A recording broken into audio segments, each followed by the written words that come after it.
Hello friends, आपके अपने YouTube channel ज्ञान की रफ्तार में आप सभी का स्वागत है। आपके सीटेट के एग्ज़ाम में 2018 में जो आपके मैथमेटिक्स यानी कि गणित से जो क्वेश्चंस पूछे गए थे, उन सारे क्वेश्चंस का सॉल्यूशन आज हम करेंगे। इससे पहले मैंने अपनी वीडियो में सीडीपी वाला पार्ट, उसके बाद हिंदी और इन्वायरमेंटल स्टडीज़, ये तीनों जो आपके 2018 के एग्ज़ाम में पूछे गए थे, इनका सोल्यूशन मैंने करवा दिया है। मैंने अपने वीडियो के डिस्क्रिप्शन बॉक्स में इन वीडियोज़ का लिंक दे दिया है। आप वहाँ पे जाके क्लिक करके उन वीडियोज़ को देख सकते हैं और उनका प्रॉपर सोल्यूशन प्राप्त कर सकते हैं। यदि आपको इसका पीडीएफ चाहिए तो आप मेरे टेलीग्राम चैनल ज्ञान की रफ्तार में धीरज पांडे पर जुड़ सकते हैं और वहाँ से इसका पीडीएफ प्राप्त कर सकते हैं। आज हम गणित वाला पोर्शन करेंगे, तो चलिए वीडियो को स्टार्ट करते हैं। इससे पहले यदि आप हमारे चैनल पर नए हैं तो चैनल को सब्सक्राइब कर दीजिएगा, बेल आइकन को प्रेस कर दीजिएगा ताकि आने वाले वीडियोज़ का नोटिफिकेशन आप लोगों को मिल सके। तो चलिए, आपका गणित का ये क्वेश्चन, प्राथमिक कक्षाओं में बच्चे गणित में क्या सीखते हैं, इसके आकलन का ध्यान किस पर नहीं होना चाहिए। ऑप्शन है आपकी गणितीय अवधारणाओं को समझना, गणितीय भाषा का विकास, गणित की समस्याओं का जवाब देने में सटीकता या तर्क कौशल का विकास। इसका जो सही आंसर है आपका, वह है आपका ऑप्शन नंबर थर्ड वाला सही है, गणित की समस्याओं का जवाब देने में सटीकता। अगले क्वेश्चन पे चलते हैं। प्रारंभिक कक्षाओं में एक गणितीय अवधारणा के विकास में निम्नलिखित निर्देशों का अनुक्रम किस प्रकार किया जाना चाहिए। ऑप्शन आपके चित्र बनाना, प्रतीकात्मक प्रतिनिधित्व का उपयोग करना, अनुभव प्रदान करना या भाषा के माध्यम से समझना। तो इसका जो सही आंसर है आपका, वह आपका ऑप्शन नंबर सेकंड वाला सही है। आपको पहले क्या अनुभव प्रदान करना, जो उसका पूर्व ज्ञान है उसके अनुभव को जोड़ते हुए उससे आगे बढ़ना, इसके बाद भाषा के माध्यम से समझाना, फिर चित्र बनाना और उस चित्र का जो प्रतीक चिन्ह है उनके प्रतीकात्मक प्रतिनिधित्व का उपयोग करना। अगले क्वेश्चन पे चलते हैं।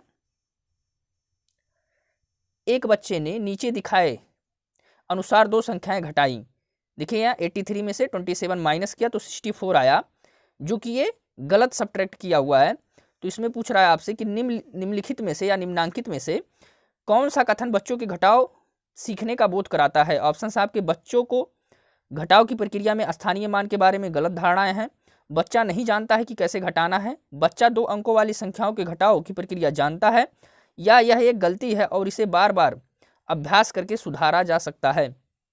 यहाँ पे देखिए बच्चा सीधे क्या किया है, 3 में से 7 घटा के 4 ले आया है। मतलब बच्चे को स्थानीय मान का ज्ञान नहीं है। उसको स्थानीय मान का ज्ञान होता तो यहाँ से क्या करता, 10 जो लेता, क्या करता 10 कैरी करता या 10 उससे उधार लेता, जो कि हिंदी में बोलते हैं उधार लेना। तो ये 10 और 3 कितना हो जाता, 13 हो जाता, और 13 में से 7 घटाता तब 6 बचता। तो बच्चे को स्थानीय मान का ज्ञान नहीं है, यानी बच्चे को घटाव की प्रक्रिया में स्थानीय मान के बारे में गलत धारणाएं हैं। तो इसका जो ऑप्शन नंबर फर्स्ट है वो आपका सही हो गया। अगले क्वेश्चन पे चलते हैं। अधिगम और आकलन के चक्र के निम्नलिखित चरणों को क्रम में व्यवस्थित कीजिए। ऑप्शन आपके शिक्षण अधिगम के साथ एकीकृत आकलन, शिक्षण अधिगम और आकलन की योजना बनाना और उसका संगठन, प्रगति रिपोर्ट का विकास, बच्चों के अधिगम और प्रगति की प्रतिपुष्टि की रिपोर्टिंग और उसका संचार। इसमें से 2 चीज़ आप पकड़िए। सबसे पहले हम क्या करते हैं, योजना बनाते हैं, यानी हम सबसे पहले योजना बनाएंगे और उसकी फीडबैक मतलब क्या होता है, प्रतिपुष्टि। उसके बाद उसका फीडबैक देंगे, यानी कि पहले दूसरा वाला आएगा फिर चौथा वाला आएगा।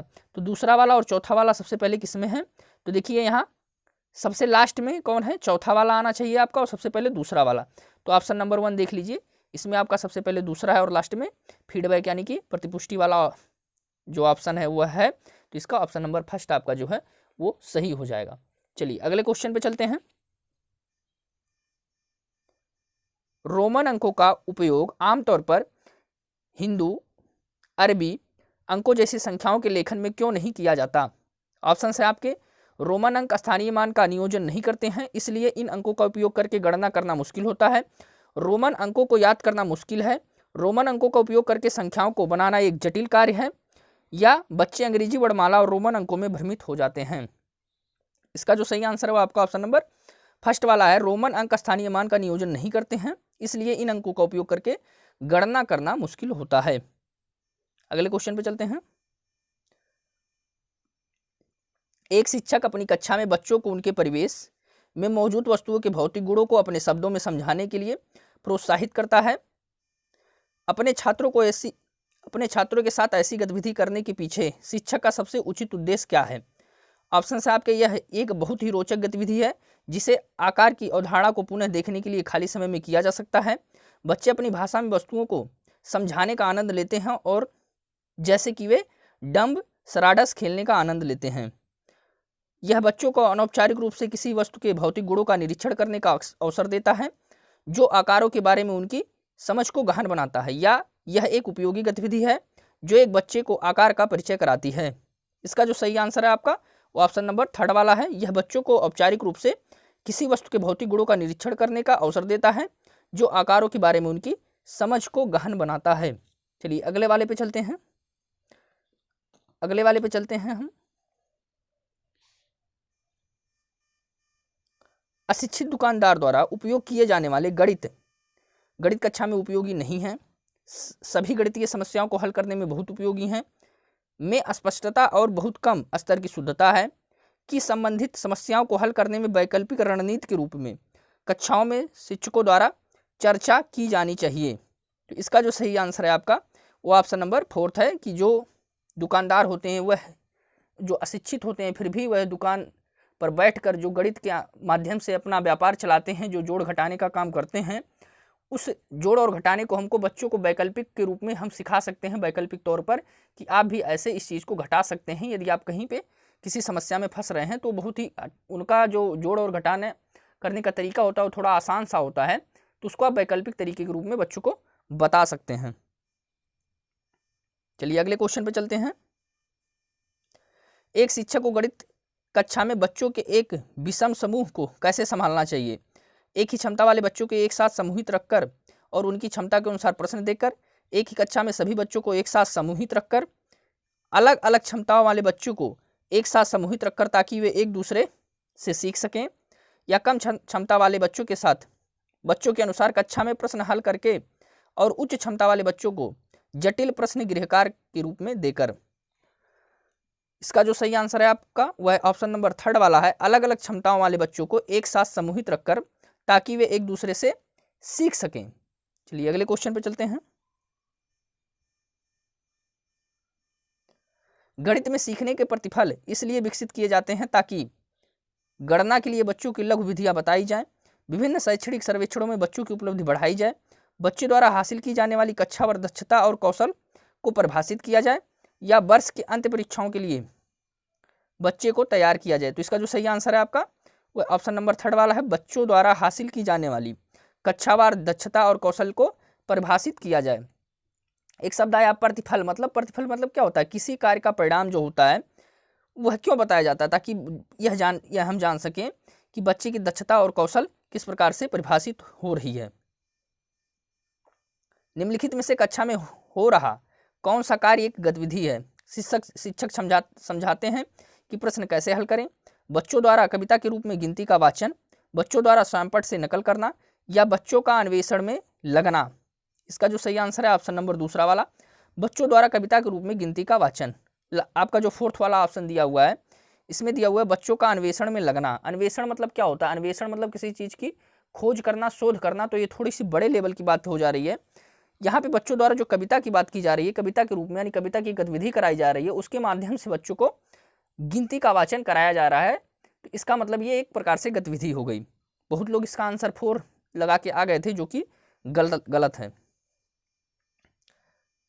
अगला क्वेश्चन है, बच्चों के बीच गिनती के कौशल को विकसित करने के लिए निम्नलिखित में से कौन सा पूर्व संख्या अवधारणा के रूप में सीखने के लिए आवश्यक नहीं है? ऑप्शन आपके एक संगतता, क्रमबद्धता, संख्या नाम यादृच्छिक रूप से पढ़ना, या समूह बनाना। तो इसका जो सही आंसर है आपका वह ऑप्शन नंबर 3 वाला है, संख्या नाम यादृच्छिक रूप से पढ़ना। यादृच्छिक का मतलब क्या होता है? ऐच्छिक मतलब स्वतंत्र, जो चीज़ें स्वतंत्र हों। तो हम उस संख्या को स्वतंत्र रूप से अगर जो पढ़ ले जा रहे हैं तो यानी वह जो है उसका जो संबंध है वो पूर्व संख्या की अवधारणा से नहीं है। तो उसके पूर्व अवधारणा में किसी चीज़ को हमको जानने की जरूरत नहीं है कि उसका पूर्व संख्या क्या रही होगी, उसको हमको पूर्व संख्या की अवधारणा से जोड़ने की जरूरत भी नहीं है। इसलिए आपका जो ऑप्शन सही है वो 3 वाला सही है।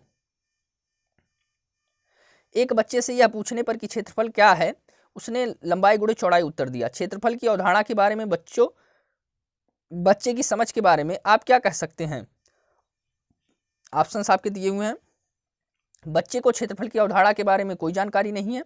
बच्चे ने किसी भी बंद आकार के क्षेत्रफल के सामान्य विचार को आयत के क्षेत्रफल के रूप में उपयोग किया। बच्चा सही कह रहा है कि क्षेत्रफल लंबाई गुणे चौड़ाई है। बच्चा क्षेत्रफल और परिमाप की अवधारणा के बीच उलझन में है। जैसे उससे पूछा गया क्षेत्रफल के बारे में, उससे बताया भी नहीं गया कि त्रिभुज के क्षेत्रफल की बात की जा रही है, कि वर्ग के क्षेत्रफल की बात की जा रही है, कि आयत के क्षेत्रफल की बात की जा रही है, लेकिन उसने तुरंत लंबाई गुणे चौड़ाई आंसर दे दिया। यानी बच्चा आयत के क्षेत्रफल को ही बता रहा है, उससे कोई भी क्षेत्रफल आप पूछेंगे तो बस वह आयत का क्षेत्रफल रट के बैठा हुआ है और वह उसी का आंसर लंबाई गुणे चौड़ाई दे रहा है। यानी बच्चे ने किसी भी बंद आकार के क्षेत्रफल के सामान्य विचार को आयत के क्षेत्रफल के रूप में उपयोग किया। इसका ऑप्शन नंबर दूसरा वाला सही होगा। गणित सीखने के संबंध में निम्नलिखित में से कौन सा कथन सही है? गणित सीखने के लिए एक कठिन विषय है। आमतौर पर लड़कियां गणित में कमजोर होती हैं। हर कोई गणित सीख सकता है। गणित केवल कठोर अभ्यास से सीखा जा सकता है। सारे आंसर निगेटिव हैं, एक ही आंसर आपका सही है इसमें। हर कोई गणित सीख सकता है, यह गणित के संबंध में सबसे सही कथन है। पाइथागोरस प्रमेय को सिखाने के लिए एक शिक्षक ने एक शीट वितरित की है जिस पर समकोण वाले 4 त्रिभुजों को खींचा गया था और बच्चे को त्रिभुजों की भुजाओं के बीच संबंध खोजने के लिए कहा जाता है। उपर्युक्त परिस्थिति में शिक्षक ने प्रयोग किया आगमन विधि, निगमन विधि, व्याख्यान विधि या प्रयोगशाला विधि। तो इसका जो सही आंसर है आपका वह आगमन विधि सही है। क्यों आगमन विधि सही है? क्योंकि आपको पता होना चाहिए कि आगमन विधि वह विधि होती है जिसमें हम पहले उदाहरण दे देते हैं, इसके बाद बच्चे से उसकी परिभाषा निकलवाते हैं, या इसमें ये कहा जाए कि पहले उन्होंने क्या किया, समकोण त्रिभुज का चित्र बना के दे दिया है। मतलब उसका जो समकोण त्रिभुज की जो आकृति है वो बच्चे को पहले से क्या हो गई, पता चल गई। समकोण त्रिभुज की आकृति जो है वो बच्चे को पहले से पता चल गई है। अब उस समकोण त्रिभुज से उससे कुछ ना कुछ चीजें निकलवाई जाएंगी, तो इस विधि को आगमन विधि कहते हैं। यानी पहले उदाहरण दे दिया जाए, उदाहरण देने के बाद किसी वस्तु के बारे में या किसी विषय के बारे में जानकारी देना ही आगमन विधि कहलाता है। निगमन विधि इसका उल्टा होता है, ठीक, पहले उस वस्तु के बारे में हम जानकारी दे दें उसके बाद उदाहरण दें, तो वह निगमन विधि कहलाती है। अगले क्वेश्चन पे चलते हैं। निम्नलिखित में से कौन सा कथन संकल्पना मानचित्र के बारे में सत्य नहीं है? संकल्पना मानचित्र अंतः संबंधित अवधारणा और उन्हें जोड़ने वाले लिंक का संग्रह प्रस्तुत करते हैं। संकल्पना मानचित्र केवल शिक्षकों द्वारा बनाया जाना चाहिए। संकल्पना मानचित्र प्रकृति में पदानुक्रमित हैं। संकल्पना मानचित्र नए शिक्षण को पूर्व ज्ञान से जोड़ने में सहायक हैं। इसका जो सही आंसर है आपका वह ऑप्शन नंबर सेकंड वाला सत्य नहीं है कहा गया है। और आपको निगेटिव चीजें ढूंढनी है, जिस ऑप्शन में केवल वर्ड आ जाए, केवल वह अपने आप में ही निगेटिव होता है, तो इस वजह से यह आपका जो है सत्य नहीं है। केवल शब्द आने से ही आपके जो ऑप्शंस होते हैं वो नकारात्मक यानी कि निगेटिव हो जाते हैं।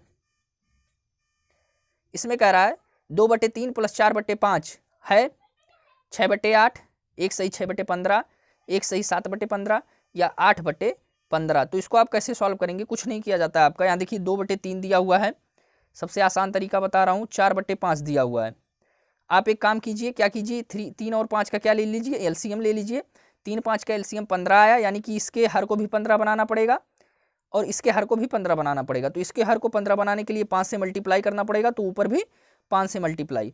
इसके हर को 15 बनाने के लिए 3 से मल्टीप्लाई, तो ऊपर भी 3 से मल्टीप्लाई। यानी आपका हो गया 10/15 और ये हो गया आपका 12/15। हर समान है, तो यानी जब हर समान होते हैं तो पूरे का हर एक साथ ले लेते हैं और 12 10 22 यानी कि 22/15। अब यहाँ पे ध्यान से समझिएगा, 22 को 15 से डिवाइड किया जा रहा है। तो जब हम 22 को 15 से डिवाइड करते हैं तो यहाँ देखिए, जब हम 22 को 15 से डिवाइड करेंगे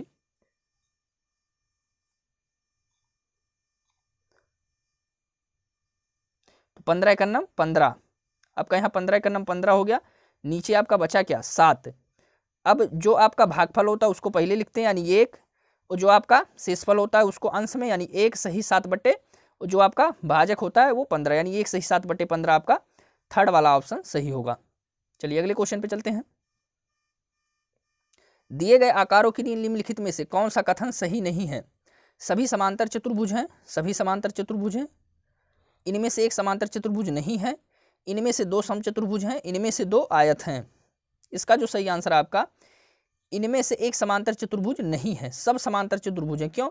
समांतर चतुर्भुज की परिभाषा क्या होती है कि हम उस की भुजाओं को आगे की तरफ बढ़ाते जाएं और वह आगे चलकर कहीं पे ना मिलें, तो वो चीज़ें, वो रेखाएं आपस में समांतर होती हैं।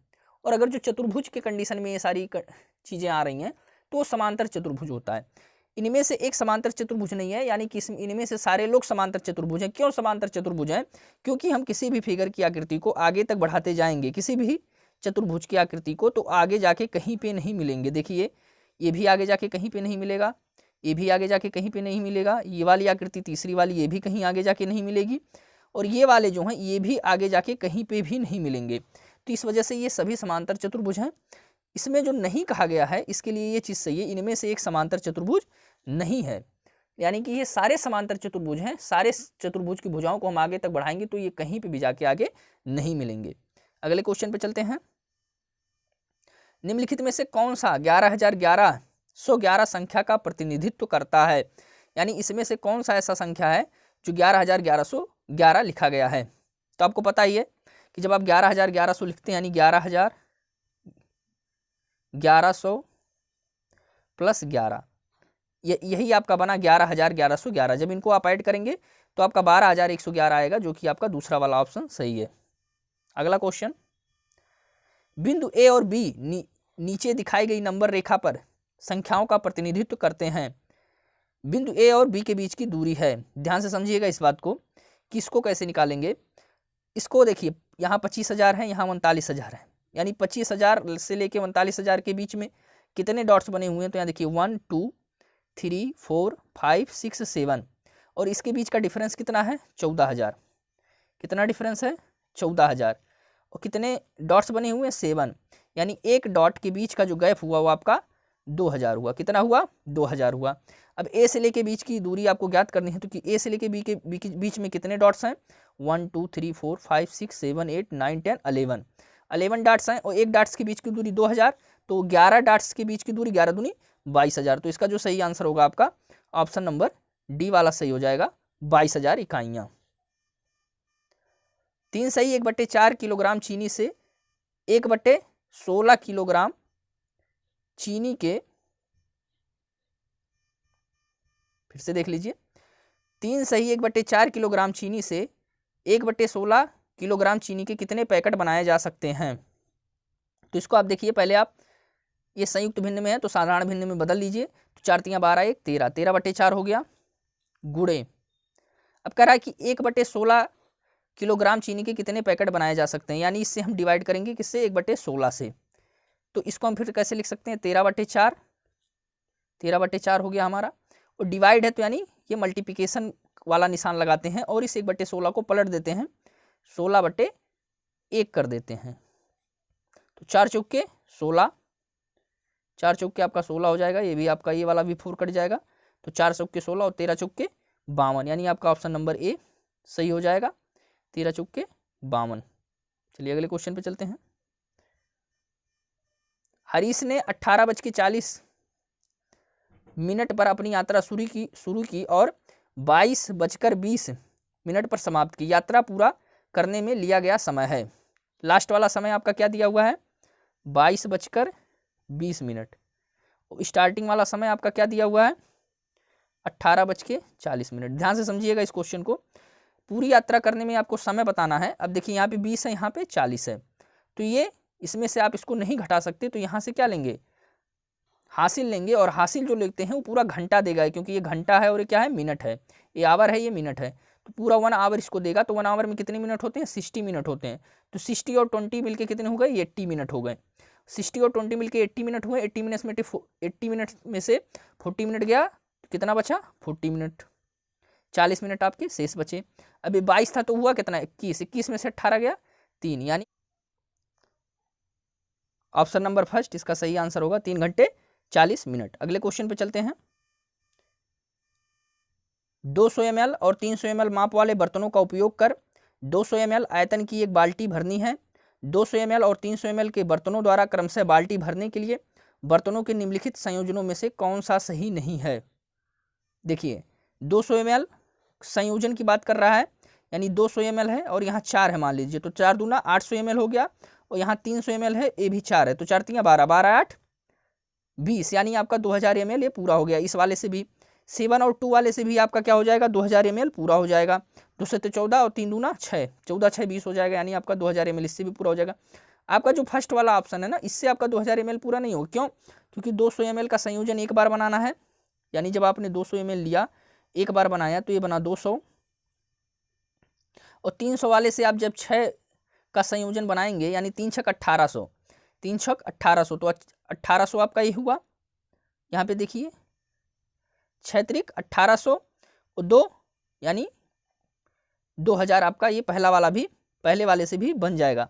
आपका सबसे नीचे क्या दिया हुआ है 6 और 3, 6 और 3 वाले से आपका नहीं बनेगा। क्यों? क्योंकि आप 200 ml जब 200 ml का जब 6 से मल्टीप्लाई करेंगे तो ये आपका कितना हुआ 1200 हुआ, 1200 हुआ। और 3 वाले के यानी 3 त्रिका 900, तो 1200 और 900 कितना हुआ 2100, 2100 मिलीलीटर। और जबकि आना कितना चाहिए 2000 मिलीलीटर आना चाहिए। तो ये फोर्थ वाला ऑप्शन जो है यह इसका सही संयोजन नहीं करेगा, बाकी सारे जो हैं वो सही संयोजन करेंगे, सब 2000 मिलीलीटर देंगे, लेकिन ये चौथा वाला ऑप्शन 2100 हो जा रहा है। अगले क्वेश्चन पे चलते हैं। निम्नलिखित में से 7.1 गुणे 3.85 बटे 9.09 का सबसे अच्छा अनुमान कौन सा है? अनुमान की बात की जा रही है, यानी कि नियर अबाउट संख्या हमको ढूंढना है। तो 7.1, तो 7.1 मतलब थोड़ा सा ज्यादा है, थोड़ा सा ज्यादा है, मतलब हम उसको 7 मान के चलेंगे। 3.85 मतलब 3 से बहुत ज्यादा है, यानी 4 के करीब मान के चलेंगे। और 9.09 यानी 9 से थोड़ा सा ज्यादा, यानी इसको 9 मान के चलेंगे। तो ये वाला जो ऑप्शन आपका दूसरा वाला है ये आपका इसमें से सही है। यदि ग्रिड में एक छोटा वर्ग 4 वर्ग इकाई का है तो ग्रिड पर बनाए गए आयत का परिमाप क्या है? आप जानते ही हैं कि वर्ग इकाई दिया हुआ है, यानी किसका वर्ग का क्या दिया हुआ है क्षेत्रफल दिया हुआ है। वर्ग का जो क्षेत्रफल होता है वो होता है आपका भुजा का स्क्वायर। क्या होता है भुजा का स्क्वायर, भुजा का स्क्वायर। अब भुजा का स्क्वायर कितना दिया हुआ है 4 दिया हुआ है, 4 दिया हुआ है क्या भुजा का स्क्वायर। तो भुजा बराबर कितना हो जाएगा 2, भुजा बराबर कितना हुआ 2। अब देखिए आयत कौन कहाँ बना हुआ है, ये बड़ा सा आयत आपको फिगर में दिख रहा होगा। तो यानी कि क्या हुआ ये इसका जो साइड हुआ वो 2 है, साइड कितना है 2 है। तो सारे साइड से 2 2 हो जाएंगे, तो 2 दूना 4 दूना 8 दूनी 16, ये हो गई लेंथ वाली। और ब्रीथ वाली बात करें यानी चौड़ाई वाली, तो 2 दूना 4, तो 16। यहाँ पे देखिए लेंथ वाला कितना हुआ 16 और ब्रीथ वाला कितना हुआ, ध्यान से समझिएगा इस बात को। लेंथ वाला कितना हुआ 2 दूना 4 दूना 8 हुआ, लेंथ वाला कितना हुआ 8 और ब्रीथ वाला कितना हुआ 4। तो क्या निकालना है क्षेत्रफल। तो हमको पता है कि क्षेत्रफल होता है 2 गुणे लंबाई धन चौड़ाई, आयत का क्षेत्रफल। तो लंबाई कितना है 8 और इसकी चौड़ाई कितनी है 4, तो 8 4 12, 12 दूना 24, 24 इकाइयाँ जो होंगी इसका वह परिमाप होंगी। इसका जो सही आंसर होगा वो ऑप्शन नंबर 3 वाला। चलिए अगला क्वेश्चन। एक बच्चे ने 5 विषयों में से प्रत्येक में 75 अंक प्राप्त किए, बच्चे द्वारा प्राप्त अंकों की माध्यिका क्या है? सब में सेम अंक प्राप्त किए हैं तो माध्यिका भी सेम ही आएगी, उसी अंक के बराबर आएगी, यानी इसका ऑप्शन नंबर 1 वाला जो है वो सही है। अगले क्वेश्चन पे चलते हैं। दिए गए ठोस को निम्न में से किसको मोड़कर बनाया जा सकता है? तो इसका जो सही आंसर है आपका वो सेकंड वाला जो है वो सही है, ऑप्शन नंबर 2। इसी को जब आप मोड़ेंगे तो आपको इस टाइप की फिगर जो है वो प्राप्त हो जाएगी। अगले क्वेश्चन पे चलते हैं। यदि निम्नांकित पाई चार्ट में लाल भाग 40 है तो सफेद भाग क्या है? लाल भाग कितना है 40 है और लाल भाग कितना दिया हुआ 1/2, यानी 1/2 की वैल्यू कितनी दी हुई है 40, 1/2 की वैल्यू आपको कितनी दी हुई है 40। तो 1 की वैल्यू यानी 1 की वैल्यू आपकी क्या हुई 80, 1 की वैल्यू आपकी क्या हुई 80। सफेद भाग है कितना 1/8, किसका पूरे का, एक माने क्या हुआ पूरा, ये पूरा जो सर्कल है वह 80 है, पूरा जो सर्कल है वह 80 है। तो 1/8 भाग कितना होगा, तो 1/8 गुणे 80 यानी 8 दहियम 80, आपका क्या आ गया आंसर 10 आ गया। तो इसका जो सही आंसर होगा आपका वह ऑप्शन नंबर 2 वाला 10 होगा। चलिए अगला क्वेश्चन। निम्नांकित ठोस आकार का निरीक्षण कीजिए, निम्न में से कौन सा दिए गए ठोस की ऊपरी सतह का दृश्य है? तो इसका जो सही आंसर है आपका वो 1 वाला है। देखिए आप यहाँ भी देख सकते हैं, सबसे ऊपर वाला जो पार्ट है इसके 3 फेज आपको दिखाई दे रहे होंगे। इधर वाला देखिए 1 हो गया, ये 2 हो गया और ऊपर वाला फेज ये 3 हो गया, 3 फेज आपके इसमें दिखाई दे रहे हैं। तो इसका जो सही आंसर है वो 1 वाला हो गया। निम्नलिखित में से किसकी लागत अधिक है? 250 प्रत्येक पैकेट वाले 200 पैकेट का, दूसरा 250 प्रत्येक वस्तु के 20 दर्जन का, तो देखिए 250 प्रत्येक पैकेट वाले 200 पैकेट, यानी 250 गुणे 200, 250 गुणे 200 कितना आया आपका 25 दूना 50, 3 जीरो आगे उतर गया, यानी 50,000। 250 प्रत्येक वस्तु के 20 दर्जन, प्रत्येक वस्तु के 20 दर्जन, प्रत्येक वस्तु के 20 दर्जन का मतलब कि एक वस्तु है उसके 1 दर्जन मतलब 12, तो 20 दर्जन माने 240, तो इसमें जो होगा आपका 250 गुणे 20 दर्जन माने 240, तो 240 से आप क्या करेंगे मल्टीप्लाई करेंगे, तो 24 25 120, 24 दूना 48, 12 60, 60,000 आपका क्या होगा आ जाएगा। तो 60,000 आपका क्या है अधिक लागत है, तो यानी दूसरा वाला जो है आपका वो उसमें ज़्यादा लागत लग रहा है, तो इसका जो सही आंसर होगा आपका वो ऑप्शन नंबर सेकंड वाला हो जाएगा।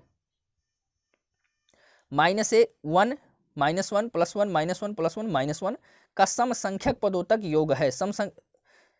समसंख्यक मतलब कि सम विषम आप जानते होंगे, सम मतलब कि सम स्थानों तक जाएंगे, यानी दूसरे स्थान तक, चौथे स्थान तक, छठवें स्थान तक, 8वें स्थान तक। तो इसमें देखिए पहला, दूसरा, तीसरा, चौथा, पांचवा, छठवां, 6 स्थान तक की बात की गई है, यानी ये समसंख्यक पद हैं। तो इसी को हम सॉल्व करने तो हमको पता चल जाएगा कि इसका जो योग होगा वो कितना होगा। तो +1 -1 कटा, +1 -1 कटा, +1 -1 कटा, यानी कि इसका आंसर क्या आया 0। तो इसका जो सही आंसर होगा ऑप्शन नंबर फर्स्ट वाला होगा 0। तो उम्मीद है दोस्तों कि ये वीडियो आप लोगों को पसंद आया होगा। यदि वीडियो पसंद आया है तो चैनल को सब्सक्राइब कर दीजिएगा, बेल आइकन को प्रेस कर दीजिएगा, ताकि आने वाले प्रैक्टिस सेट जो मैं सीटेट के लिए लेके आऊँ उसका नोटिफिकेशन आप लोगों को मिल सके। वीडियो अच्छा लगा हो तो चैनल को लाइक भी कर दीजिएगा, और आपको यदि इसका PDF चाहिए तो आप मेरे टेलीग्राम चैनल ज्ञान की रफ्तार विद धीरज पांडे पर जुड़ सकते हैं, और वहाँ पर आप कॉम्पिटेटिव एग्जाम से रिलेटेड ढेर सारे PDF प्राप्त कर सकते हैं। मिलते हैं अगले प्रैक्टिस सेट में। इसी प्रकार से मैं आप लोगों को दोस्तों जो 2019 में आपके क्वेश्चंस पूछे गए थे, CDP हुआ, चाहे इन्वायरमेंटल स्टडीज हुआ, हिंदी हुआ, मैथ हुआ, उन सबको मैं करवाऊंगा अपनी इस YouTube चैनल के माध्यम से। तो आप मेरे चैनल पर जुड़ जाइएगा। मिलते हैं अगले वीडियो में। Thank you.